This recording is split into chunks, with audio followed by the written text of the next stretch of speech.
खबरों में आगे बढ़ते हैं। पहलगाम में आतंकी हमले के बाद भारत के एक्शन से पाकिस्तान में खलबली मची हुई है। वही सीमा पार से रची गई हमले की हर साजिश को बेनकाब करने के लिए एनआईए जांच में जुटी हुई है। हर सबूत खंगाले जा रहे हैं। एनआईए की जांच में अब तक जो खुलासे हुए हैं वो पाकिस्तान को पूरी तरह एक्सपोज कर रहे हैं। देखिए यह खास रिपोर्ट।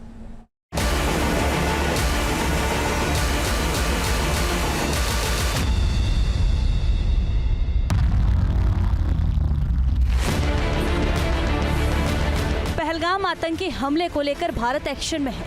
हिंद की हुंकार से पाकिस्तान में खलबली है। डरे सहमे पाकिस्तान के हुक्मरान गीदड़ भभकी दे रहे हैं, लेकिन इस बार आतंक के अकाव का जो हश्र होगा उसे पूरी दुनिया देखेगी। पाकिस्तान पर चौतरफा नकेल कसी जा रही है। जल थल नभ से आतंकिस्तान में बारूदी बवंडर उठने वाला है। एक तरफ सेना जहां लगातार कॉम्बिंग कर रही है, आतंकवादियों को ढूंढने में जुटी हुई है, वहीं एनआईए भी इस आतंकवाद का समूचा नेटवर्क खंगालने में जुटी हुई है। इस बार हिसाब सिर्फ आतंकवादियों का ही नहीं बल्कि उनके लोकल कनेक्ट्स का भी होगा और साथ ही पाकिस्तान में बैठे उनके आकाओं का भी होगा।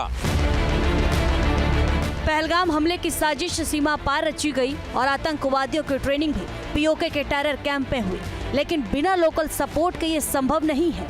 एनआईए अपनी जांच में साजिश के हर तार खंगालने में जुटी है। एनआईए सूत्रों के मुताबिक हमले से पहले आतंकी पर्यटकों में घुल मिल गए थे। पहचान छिपाकर पर्यटकों को फूड कोर्ट ले गए थे। हमले में शामिल 2 आतंकियों से पर्यटकों को मिलवाया था। 4-5 दिन तक बैसरन आसपास के इलाके में छिपे रहे आतंकी। हमले में शामिल 4 आतंकियों में 2 दक्षिण कश्मीर के थे। हमले से पहले पाकिस्तान गए थे दोनों आतंकी।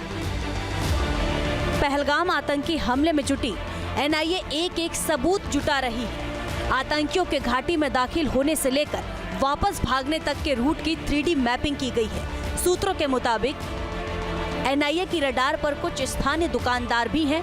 हमले से 15 दिन पहले दुकान खोलने वाले रडार पर हैं। 15 दिन पहले दुकान खोली लेकिन हमले के दिन गायब रहे। ऐसे दुकानदारों से पूछताछ में जुटी है एनआईए। एनआईए की जांच में अब तक खुलासा हुआ है कि इस आतंकी घटना को अंजाम देने में 5 आतंकी शामिल थे, जिसमें से 2 पाकिस्तानी आतंकी थे और ये पाकिस्तानी फौज के पूर्व कमांडो रहे हैं। हाशिम मूसा और तलहा जब इस आतंकी घटना को अंजाम दे रहे थे तो डायरेक्ट पाकिस्तान के कनेक्ट में थे। सुरक्षा बलों का ऑपरेशन तेज हो चुका है। ये भी साफ हो चुका है कि आतंकवादी जंगल में ही छिपे हुए हैं, क्योंकि उन्हें जंगल से भागने का मौका आर्मी ने नहीं दिया।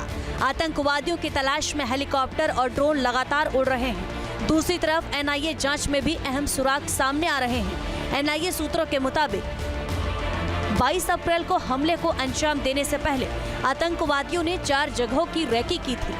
4 अप्रैल से ही आतंकवादी पहलगाम के आसपास एक्टिव थे।